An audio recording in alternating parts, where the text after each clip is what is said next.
Elige todo. Aplican restricciones. Más información www.movistar.com.es. Fin de espacio promocional y publicitario. Este programa se transmite por Exa FM y Democracia AM.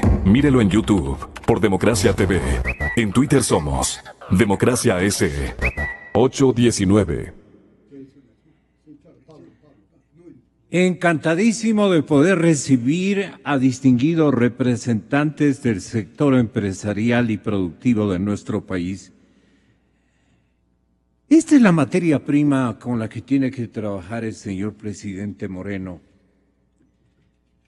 El frente empresarial, y no es porque también uno intenta ser empresario con el ejemplo de los grandes, pero no por ser grande económicamente, sino por tener una empresa consolidada que pueda ofrecer magníficos productos al Ecuador. En eso estamos todos, en ese empeño nos encuentran en esta coyuntura. Yo saludo muchísimo al señor asambleísta Henry Kronfle, al señor Cristian Wally, muchas gracias, señor presidente de la Asociación Nacional de Fabricantes de Alimentos y Bebidas.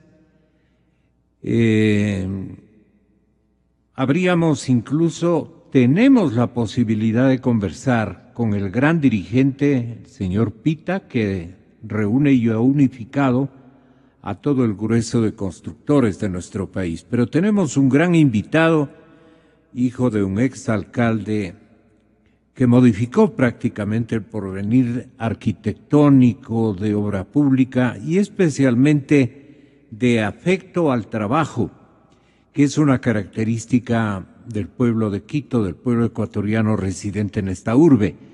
El arquitecto Diego del Castillo también nos está acompañando. Son los constructores los que, levantando torres y pequeñas viviendas, complejos habitacionales, obras públicas, contrataciones, la mayor parte lícitas, como nos gusta en este medio de comunicación, están haciendo del Ecuador un país en avanzada.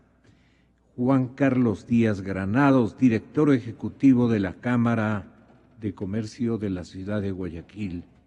Me decía que tenemos también al presidente de FedExport, ¿verdad, compañero? Iván Ontaneda, presidente de FedExport. Lo estamos timbrando este instante y vamos a ver si lo aprovechamos emergentemente porque él tiene que abordar una aeronave a esta hora de la mañana. Ojalá el asiento no nos haya ganado, ¿no? Bueno, las 8:23 de la mañana. El diario El Expreso, experto en materia y en temas económicos, menciona lo siguiente en una crónica extendida de Javier Montenegro. El compañero Montenegro de la redacción de Expreso en Quito dice: bandera blanca. Empresarios y asambleístas del oficialismo dejaron de lado sus diferencias para trazar una agenda conjunta. Las partes concuerdan en que se necesitan reformas urgentes para impulsar el desarrollo productivo. Desde el sector privado se visualizan al menos 6 modificaciones vitales. La buena noticia es que el país está de acuerdo. Se refieren al partido de gobierno, no es al país. Y nos encantaría que fuera el país como tal, esté de acuerdo con un plan y un programa mancomunado de acciones. Pero bueno, el hecho de que, por ejemplo, el señor presidente de la Asamblea Nacional esté con esta idea de apoyar a los empresarios, fusionando manos y voluntades aquí se ve en una fotografía a Enrique Pita, de los constructores, a Patricio Alarcón, de los comerciantes ecuatorianos, porque está presidiendo la federación. Acá me parece está Uy, mejor no lo digo. Pero está el señor presidente Serrano. Entonces, señoras y señores, ya tenemos un primer invitado. Y en efecto, porque él tiene un compromiso importantísimo, les pido licencia para dar la cordial bienvenida al señor ingeniero Iván Montaneda. En línea directa, el presidente de FedExport. ¿Cuál es la propuesta del sector que usted representa para una reactivación de la economía al señor presidente Moreno, a su conjunto de asesores? Se lo ve muy solo al presidente Moreno, pero entendemos que hay una gran cantidad de ecuatorianos que de a poco, especialmente del sector productivo, que de a poco van solicitándole oportunidades de plática, de diálogo para exponerle cosas importantes, cosas trascendentes, cosas y asuntos que requiere el país. Vamos a ver si esta es la agenda de los productores de estos tiempos. Veamos cómo reacciona el país ante una crónica dificultad, la ausencia de inversiones. Por ejemplo, el sector agroexportador, ¿qué nos tiene para este momento, don Iván Montaneda? Bienvenido, muy buenos días. Buenos días, un saludo para usted, para la audiencia y para todos los ilustres panelistas que se encuentran. Mire, para salir de la crisis económica que se encuentra sumido el país, estimo no existe la receta perfecta. No creo que ningún gremio, cámara o el propio Estado la tenga.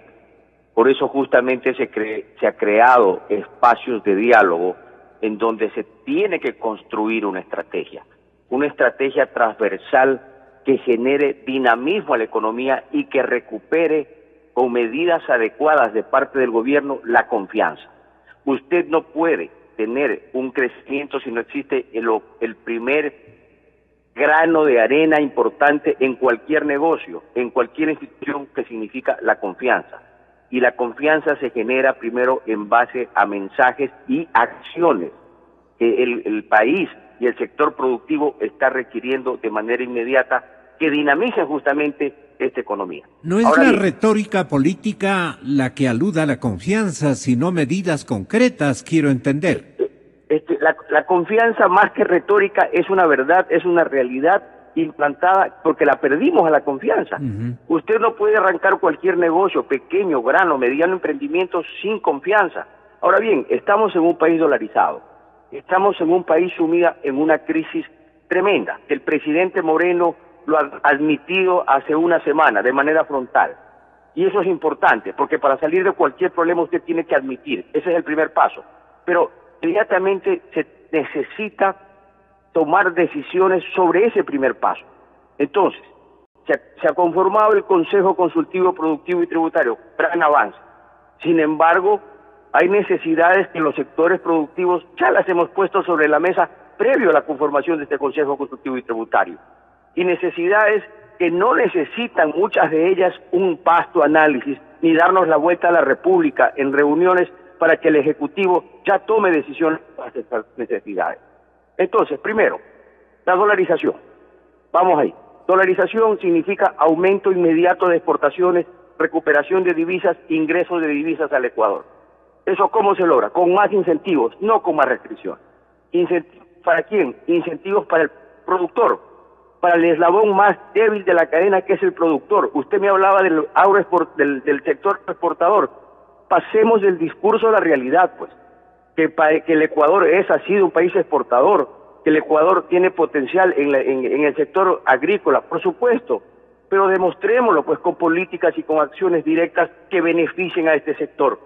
Yo represento al sector agroexportador, represento a todo el sector exportador no petrolero del país, y vengo trabajando 25, 30 años directamente con el agroexportador. Y el eslabón más débil de la cadena es el pequeño productor. Mataríamos 2 pájaros de un tiro, con políticas adecuadas, con alianzas estratégicas, públicas y privadas, con réplicas, modelos exitosos, que ya estamos haciendo en el país empresa privada. ¿Qué requieren ustedes para transferir, digamos, réditos también a los pequeños productores del campo? Que a los pequeños productores del campo necesitan competitividad. No, ustedes primero, a ver, ¿ustedes qué requieren en términos de leyes, de modificaciones tributarias, de estímulos? Leyes y estímulos directos. El sector exportador necesita importantísimo liquidez para comprar las cosechas al pequeño productor. ¿Cómo se obtiene la liquidez? Sin explotar al pequeño productor. En impuestos. Sin explotar al pequeño productor. No, pues, es que lo que pasa es que en la actualidad, mi querido licenciado, nuestros planteamientos son de economías agrícolas y modelos económicos sustentables y sostenibles. ¿Eso qué significa? No es que una sola parte de la cadena gana, o el exportador, o el intermediario, o el productor. Tienen que estar contentos todos los eslabones de la cadena para que sea justamente sostenible y sustentable en el tiempo. Eso ha sido el problema del gobierno y de las políticas adoptadas, porque son políticas parches que benefician a ciertos sectores. Entonces, eso no es sostenible ni sustentable en el tiempo. Nuestras propuestas son sostenibles y sustentables. Por eso hablaba de réplica de modelos, porque ya estamos trabajando con pequeños productores. ¿Cómo hacemos? Mejorándole la competitividad del sector exportador. No solamente está en el exterior, empieza desde el primer eslabón de la cadena, que es el pequeño productor. Ayudémoslo a ser más productivo. Le pongo un ejemplo concretísimo en este momento. El sector cacaotero está en una crisis tremenda los últimos 4 años. Hay gente que se muere de hambre. El productor, con mucha ilusión, sembró cacao. Así es. El Ecuador ha crecido fuertemente en producción de cacao. Pero aquí hay un tema que solo se lee los titulares, pero no se ve la realidad del pequeño productor. Y yo sí la sé porque he caminado y trabajo con estos pequeños productores. ¿Qué es lo que pasa? Que el pequeño productor ecuatoriano tiene 5 o 6 quintales por hectárea. Con la caída de los precios internacionales por un exceso de producción mundial, recibe $400. Entonces, el productor desesperado, que no le alcanza ni para comer, ¿qué dice? Quiero más precio, pero no podemos adecuar el precio. Pero donde sí podemos actuar y trabajar es en hacer que suba esa productividad paupérrima que tiene de 6 quintales y llevarlo a producir 20 quintales. Eso significa transferencia de tecnología. ¿Y quién le hace eso? El sector público, pues, y el sector privado, en alianza, acompañarlo, enseñarlo, levantarlo a que produzca más y mejor calidad. Entonces, ¿usted qué tiene en esta cadena? Estoy poniendo de ejemplo esta cadena. Para poder exportar más y generar divisas, necesito preparar primeramente una oferta exportable de cantidad, de calidad, que me permita como bisagra salir a buscar mercados internacionales donde pueda ubicar de mejor forma mis productos. Pero para esto necesitamos de políticas públicas que incentiven esto desde el pequeño productor. El exportador, ¿qué necesita y requiere? Liquidez. El exportador necesita menos trabas, necesita que nos saquen la corbata, ese nudo de muchas cargas tributarias. El anticipo del impuesto de la renta mata al sector agroexportador, porque no puede ser posible que sigamos pagando en negocios que se vienen perdiendo año tras año y tras año. Tenemos que recurrir a la banca privada a sacar préstamos para pagar impuestos tras impuestos que cada vez nos han venido asfixiando. Y esto no es una retórica, no es que pedimos y estamos de acuerdo las cámaras o los gremios para pedir quítenos el impuesto de la renta. No, señor, esto es técnicamente. Nosotros pedimos medidas desde el lado técnico. El anticipo del impuesto de la renta, 1. 2, el ISD para el sector exportador, por supuesto que nos afecta. Ahora, hay que conversar en estas mesas para que tampoco se levanten y afecten las escuálidas arcas fiscales y de dinero que tiene actualmente el Estado ecuatoriano. ¿De dónde va a vivir la administración Moreno? Eso también tenemos que considerar, porque le dejaron en soletas. De acuerdo. Lo dejaron sin salto ni timona, definitivamente al Estado. Pero ¿cómo salimos de esta crisis? Tenemos que arrimar el hombro públicos y privados. Por eso hemos pedido y estamos esperando mensajes claros, no más que mensajes, acciones. ¿Sabe qué? Por aquí es la línea que va a cambiar al país. 1 o 2 toma de decisiones importantes que empiecen generando la confianza.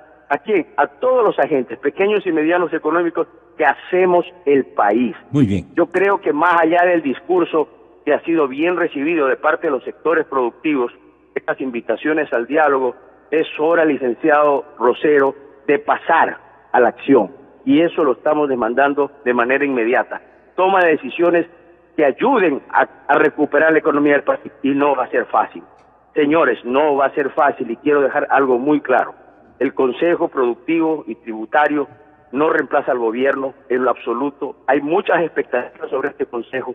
No vamos a resolver en 90 días la situación del país, pero sí tenemos un gran desafío para enfrentar este tema.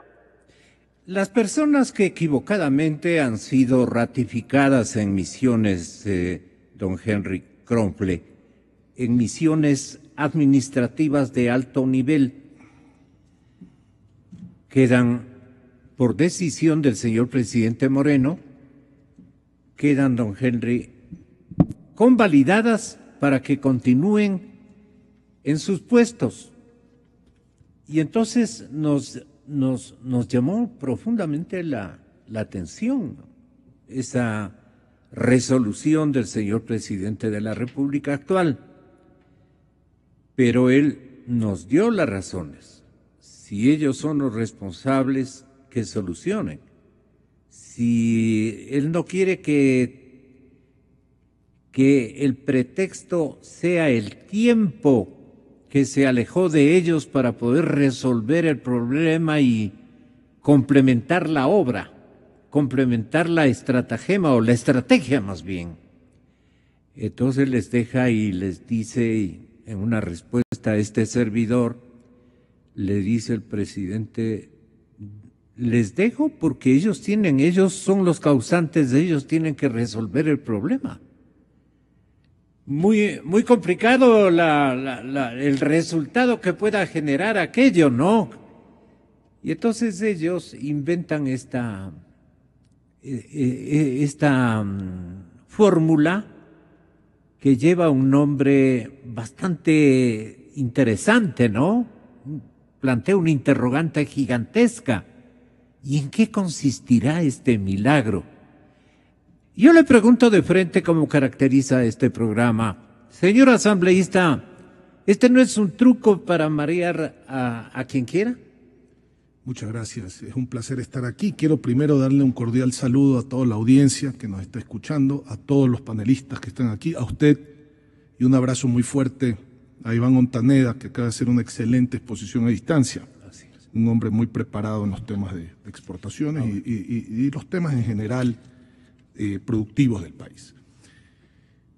Si vamos a basarnos en personas para generar o no generar confianza en el país, hemos perdido toda la institucionalidad.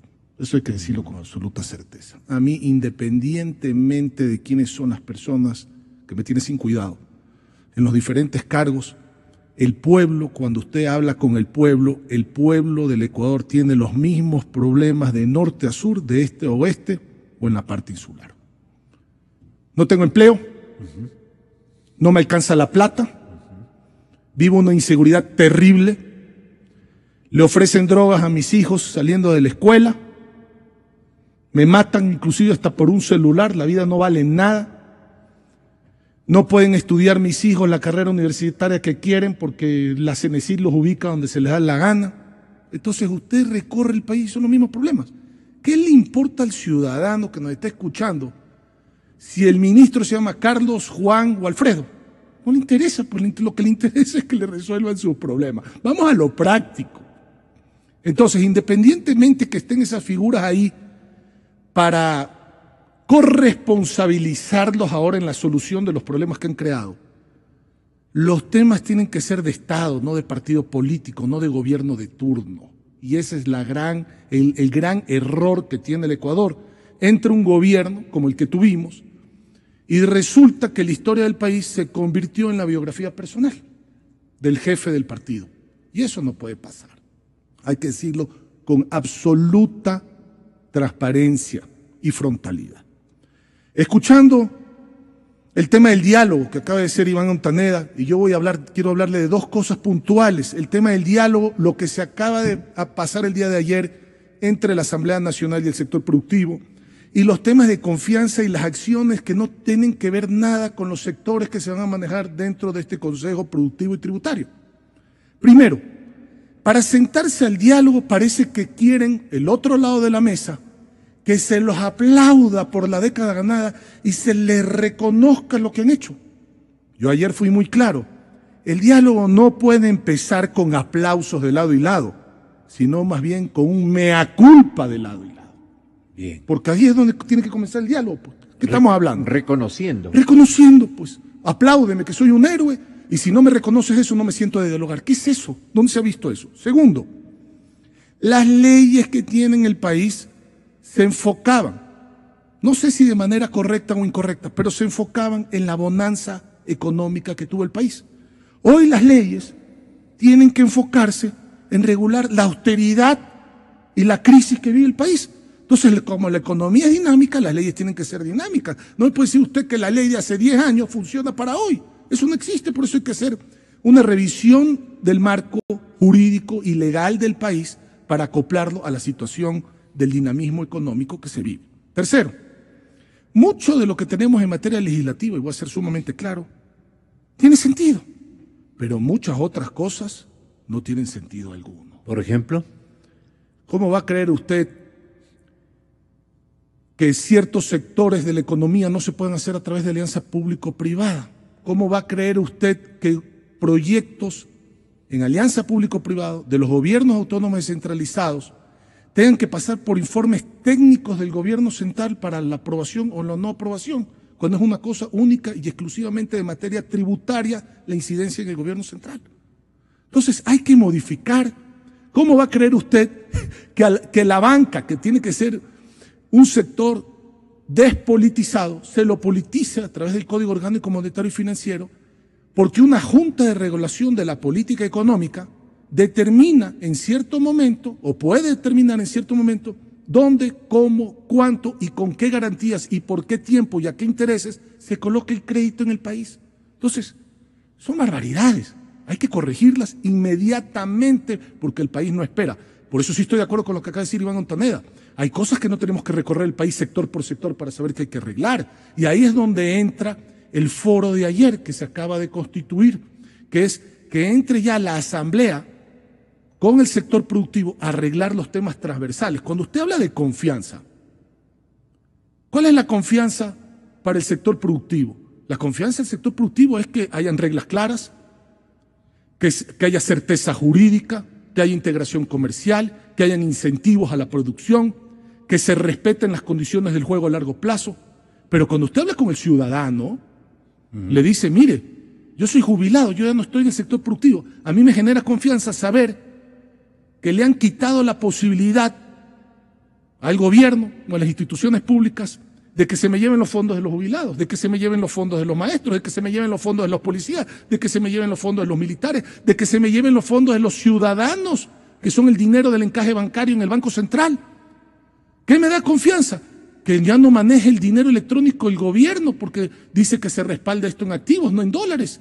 Que pase eso a las manos del privado y que sea uno a uno, si va a emitir un dinero electrónico, que tenga $1 efectivo de respaldo, no una casa, un pedazo de vidrio, un pedazo de puerta, una chapa. Entonces, eso es lo que genera confianza. Cuando se habla de dinamismo económico, ¿qué tiene que ver el Consejo Productivo y Tributario ir sector por sector? Cuando ya sabemos que hay que eliminarle para devolverle al ciudadano el dinero a su bolsillo y que ese dinero no fluya al bolsillo del gobierno, sino del ciudadano, para que pueda dinamizar su propia economía y tenga mejor calidad de vida con su familia. Y restituye el núcleo familiar, que el núcleo familiar es la base de la sociedad.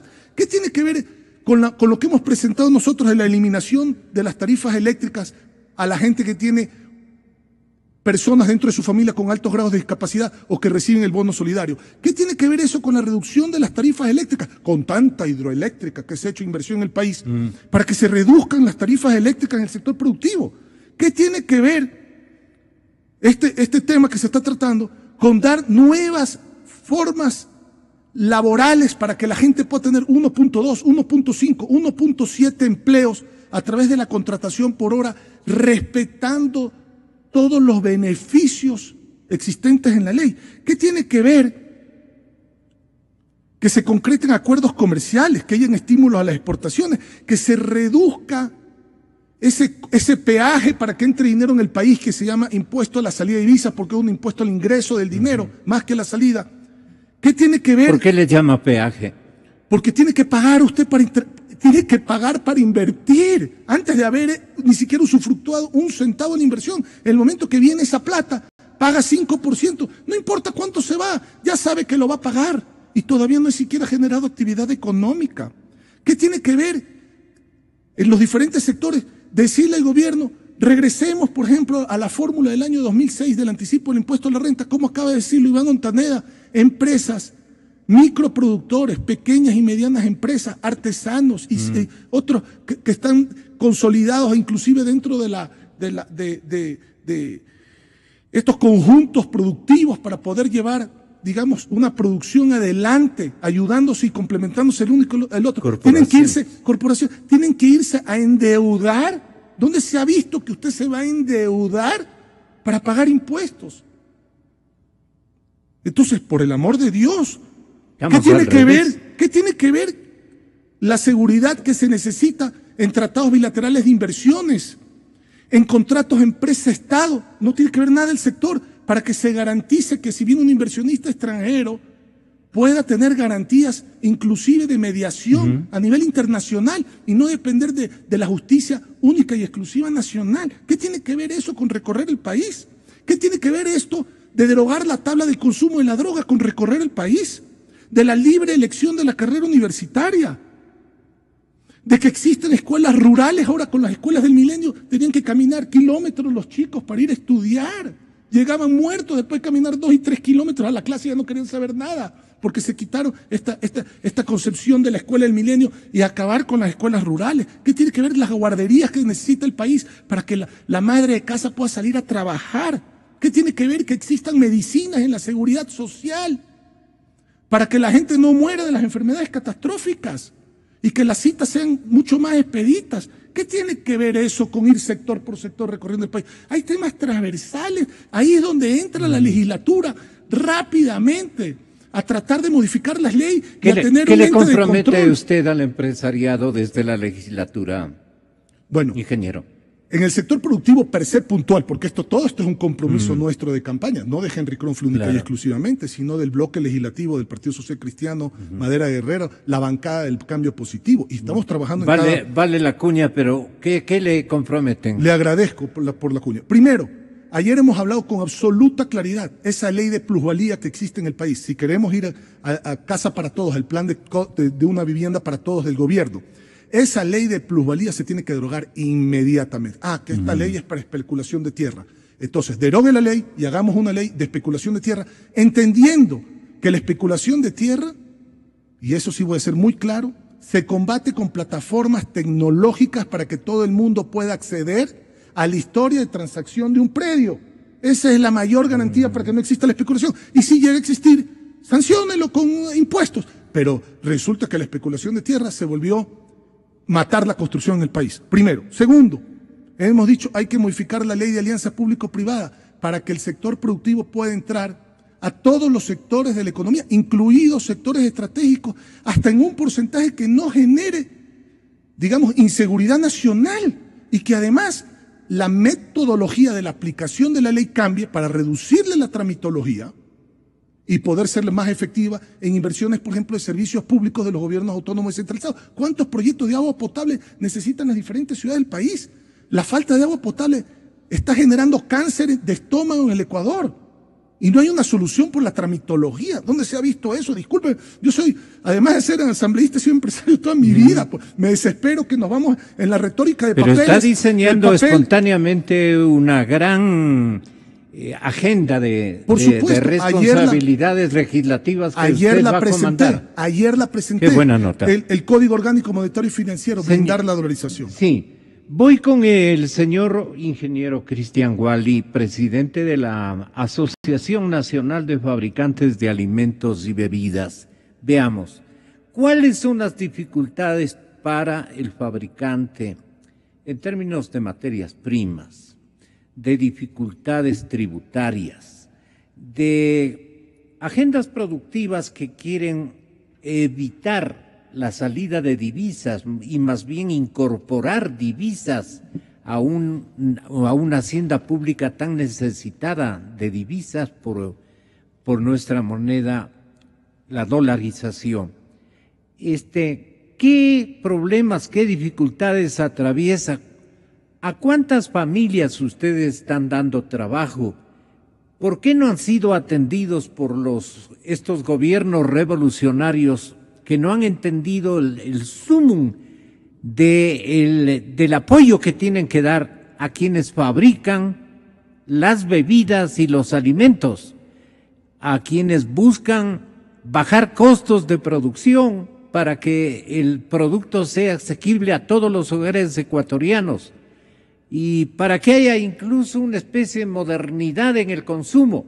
Y eso es muy, muy importante que lo explique. Señor Wally, bienvenido, muchas gracias por estar aquí. Gracias, licenciado. Voy a empezar quizás por la otra parte. Todo el mundo está consciente, pero no actúa, que es la otra cosa. Es consciente que hay una cosa que se llama cambio climático, que está ya en la costa, que ya está en la sierra operando, lo hemos visto ese invierno. Hay un aumento de la demografía mundial y ecuatoriana que hace que hay mucho más gente que alimentar que antes. Y luego hay acceso a cosas tan fundamentales para la agricultura, es el agua. Entonces, adentro de este contexto hemos diseñado, no es un proyecto, es una especie de cambio de chip, cambio de mentalidad, a donde conectemos de manera constructiva todos los elementos que hacen la cadena agroalimentaria. Porque ¿en qué hemos estado equivocados en la cadena agroalimentaria? Nuestros padres, los agricultores, los fabricantes, la gente que ha trabajado en el campo, ¿en qué han estado equivocados? Porque el campo ha sido desvinculado del consumidor. Y empieza por ahí. ¿Y eso cómo explica? Porque mi papá sembró papas, o sembró cacao, o sembró cebollas, frutas. Entonces voy a seguir sembrando esto, que haya consumo, que no haya consumo, que ese consumo esté cambiando. Mírese usted el caso de la papa, que es interesante.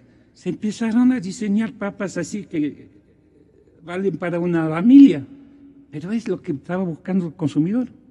No forzosamente, estaba buscando otro tipo de papas. Entonces, esa evolución del consumo, y véase usted, los milenios nos van a obligar, porque ellos tienen otra forma de consumir y otras exigencias de consumo. Y estamos convencidos que a través de la industria transformadora, que es la que más cercana está hacia el consumidor, hagamos un pacto a lo largo de esta cadena y que bajemos esas exigencias hacia el campo, que trabajemos el tema de las semillas, que trabajemos con el pequeño agricultor o el grande en general ya está más adelantado, pero transformar esa agricultura en agricultura de precisión. Tenemos que cuidar tierras, tenemos que cuidar agua. Así se llama agricultura de precisión, así porque reduce la cadena. No, pero pues y el moderniza tema de la irrigación. Irrigación hoy en día en este país se pierde el 95% pero depende del clima, del dice agua. usted. No estamos atendiendo circunstancias del clima, por ejemplo. El tema del agua, la irrigación, se ha construido un montón de... Pero ya le acaban de nombrar al expresidente del Parlamento superintendente del agua. Yo creo que el señor Cordero va a salvar al agua. No, que no es por ahí.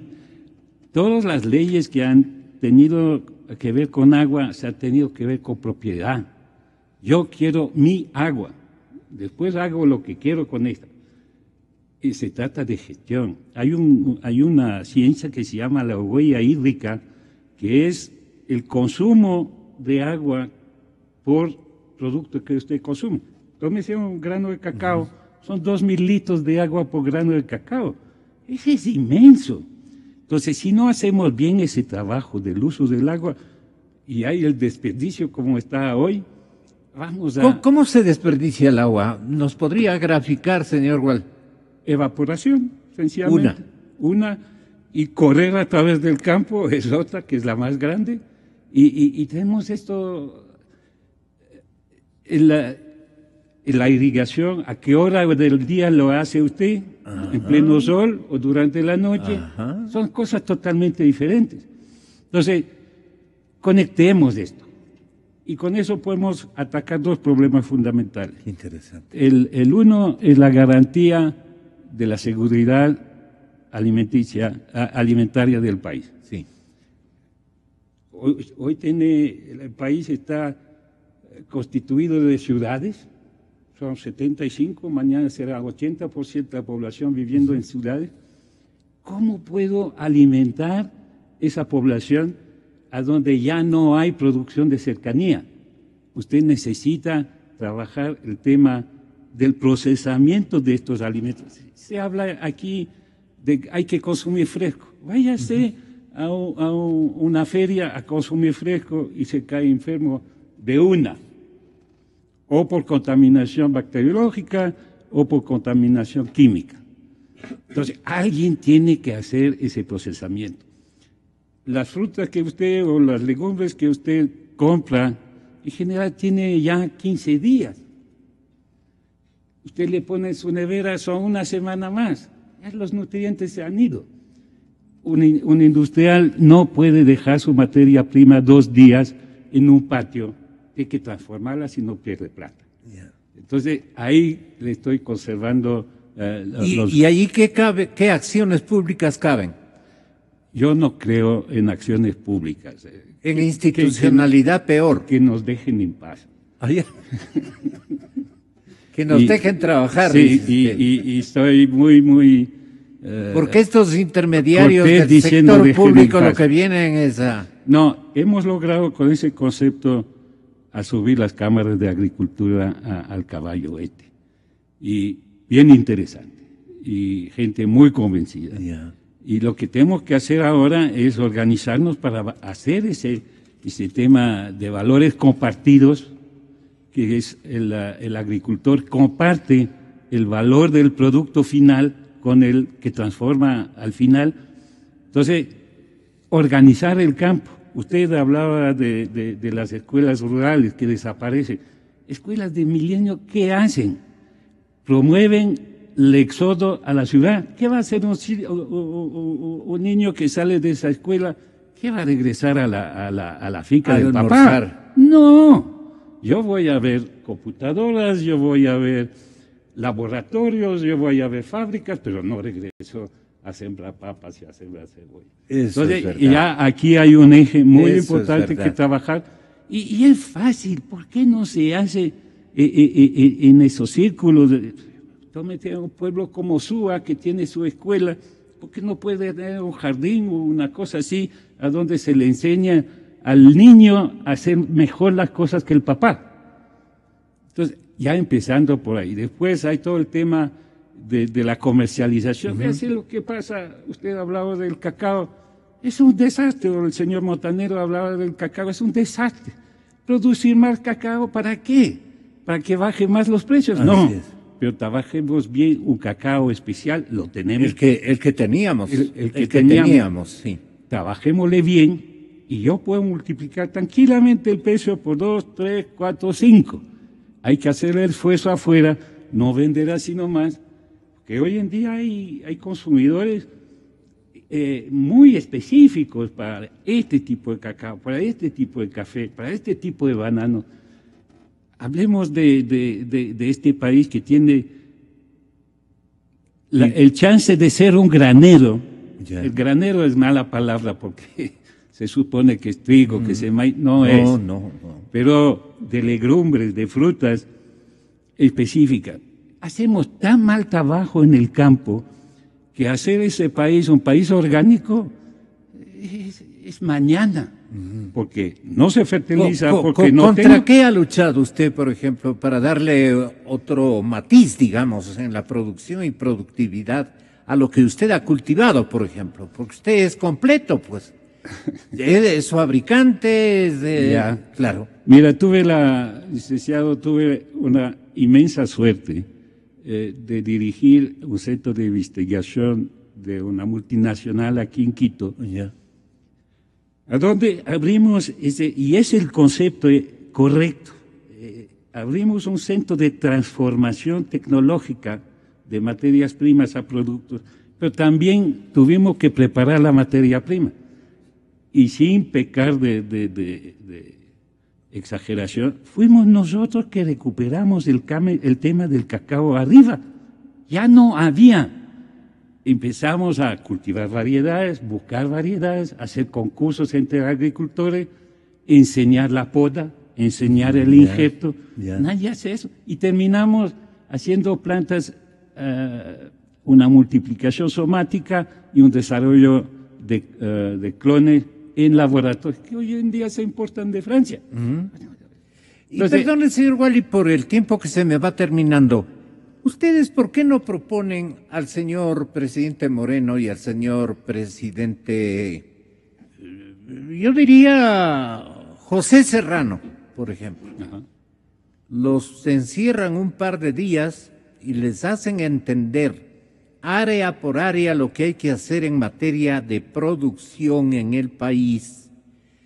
Y entonces, convencidos de estos altos jefes de funciones, las cosas podrían ser dispuestas a través de leyes, pero no de leyes kilométricas ni cosa por el estilo, que encierren sentido común y experiencia propiamente ecuatoriana o internacional que haya sido exitosa.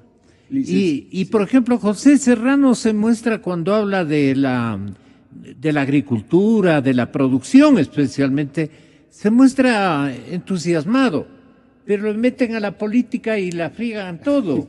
Lo propio pasa con el presidente Moreno, le tienen solamente preocupado de la política, de los enredos, de los chismes, de las cosas. Y de la producción nadie se preocupa. ¿Qué sugeriría usted con la practicidad que le caracteriza? Licenciado, hicimos ese trabajo. Yo creo que por casualidad, por pura casualidad, porque no tenemos nada en común. Ya. Estamos trabajando con 5 gremios. Ya. La Asociación de Software del Ecuador, la Asociación de Textileros del Ecuador, la Asociación de Madereros del Ecuador, CONAVE, que es lo de las aves, y ANFAV. Y tenemos problemas comunes. Primero es sobrevivir y luego crecer. Y ahí hemos aterrizado toda una serie de conceptos. Y unos estarán invitados a esa famosa mesa consultiva, otros no. Yo, por ejemplo, no. Y hemos ido... Porque usted no cree o porque no ha sido invitado. No fuimos invitados. Pero vea, esa negligencia atroz, pues, ¿no? Entonces, hemos aterrizado varios conceptos. Ese del agroalimentario, ese de la alianza por la nutrición, a donde hay que hacer un verdadero pacto, alianza, con todos para que la mala nutrición y la desnutrición mejore. Hemos hecho un trabajo para proponer un reglamento de fomento a las exportaciones. Hemos hecho un trabajo para fomentar, mejorar el tema del primer empleo. Y otras cosas más. Y nos fuimos con el bastón de peregrino de ministerio en ministerio. A ti te voy a proponer el tema laboral, a ti te voy a proponer el tema de exportación, a ti te voy a proponer el tema agrícola. ¿Y qué tal les fue en respuestas? Bien. Ya. Y pero no quedó solo en conversa. No, porque ya hay segundos trabajos. Por ejemplo, el viernes pasado tuvimos la segunda sesión con el Ministerio de Comercio Exterior. El lunes de esta semana fue la segunda vuelta de una discusión en el Ministerio de Trabajo y así seguidamente. Muy bien, señor. Y ahí el señor Serrano, el doctor Serrano, tuvimos dos oportunidades. Dos audiencias. Él vino a nuestro pequeño grupo. No le digo que le interesa mucho ese tema. Y se interesó. Sí. Porque le mostramos, y los 5 ¿cómo es? Gremios de estos representamos aproximadamente el 60-65% del PIB manufacturero. Vea eso. No es cualquier cosa. Entonces se interesó y nos pidió ir al Congreso y en una segunda reunión ya aterrizar algunas cosas, cómo vemos el futuro. Y ahora estamos pendientes que se siga trabajando con el que va a designar. Yo confío, yo quizás soy un ingenuo, pero hasta este momento nadie me ha hecho una cosa travesa. Un desplante, No. Todo el mundo lo ha recibido. Nos ha recibido bien. Veamos lo que va a pasar. Yo soy optimista de profesión, así que vamos a ver. Vale, Cristian, muchísimas gracias. Vamos a las ciudades. Vamos al campo. En todas partes vemos la acción de los constructores. ¿Cómo va esa actividad? Señoras y señores, viene el señor arquitecto don Diego del Castillo a explicarnos cuáles son los problemas que están confrontando los mayores empleadores del país. Gracias, Gonzalito, gracias por la invitación, gracias por las gentiles palabras de mi padre. Tú siempre le recuerdas y él seguramente también te está recordando. A los amigos panelistas, mucho gusto, y a la audiencia, gracias por permitir dar una opinión sencilla de un constructor que vive de esto ya más de 40 años. Estamos pasando momentos muy difíciles. El ingeniero habló que van a tratar de derogar la ley de plusvalía, que nunca fue ley de plusvalía, siempre fue ley de tierras. Totalmente contrario. Es tratar de acabar a un sector que genera tanto empleo solamente por concepciones ideológicas me parece una locura. Ojalá lo hagan. Reitero el apoyo a Enrique Pita. Y eso son sectarismos ideologizados, son sectarismos ¿no? ideológicos. No hay razón, porque viviendas tenemos todos. Y si queremos vender, vamos a tener que hablar de plusvalía. Pequeña, grande, todo. Pero no le digamos... Aunque sea en secreto, pero tenemos que hablar de plusvalía. Pero no le digamos que es una plusvalía como es no es indebida, sino... ¿Perdón? Ilegítima. No, un nombre tiene que es un nombre hasta ofensivo para el sector. Porque extraordinario está bien, ¿no es cierto? Puede ser muy grande. Pero ellos hablan como que fuera un delito tener una plusvalía. Y no es un delito. Nosotros los constructores estamos pasando pésimos momentos. Primero porque la construcción tiene dos capítulos grandes, la privada y la pública. Todo lo que es obra pública está parado. Y eso significa el 60% de la construcción nacional.